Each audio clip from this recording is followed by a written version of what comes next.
GM Perry Manaz, and this is just terrible news here for Rendon, who has played in just 257 of the Angels' 708 games since joining the club at the start of the 2020 season. That's 36% of games. He signed a 7-year, $245 million contract, and the deal will go through the end of next season. He currently has a 100 OPS plus. He's been an average player in 257 games, and most problematic, he just can't even get on the field. You're talking about not even double-digit home runs since going back to 2019. Just awful news, kid. Yeah, it is. That's tough news. I mean, listen, nobody wants to be hurt like this. I mean, Rendon didn't want to be hurt like this. We all look at it as this contract really hasn't worked out, and it hasn't. And I feel bad for Anthony Rendon that he's going to have this hip surgery because this could be curtains. Yeah. You know, that's not a good surgery to have.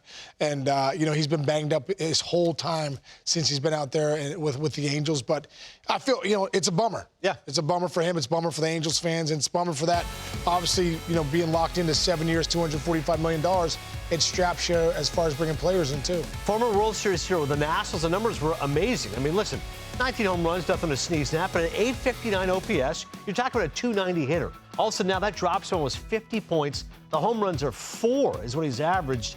And, of course, the OPS is 717. He went from third in NL MVP voting back in 2019. What does this mean for the Angels? Yoan Moncada gets stepped in. He's a guy, again, Case. A lot of promise, a lot of talk, the Chris Sale trade, etc. But he's got to bring it. He's got to show it now at third. Yeah. The Moncada thing doesn't do a lot for me. I mean, really, he's kind of been, you know, had an okay career. He's kind of been banged up a little bit. I mean, a lot of question marks, you know, really with, you know, really this season. But, you know, you're seeing Moncada right here. Obviously, he's a switch hitter.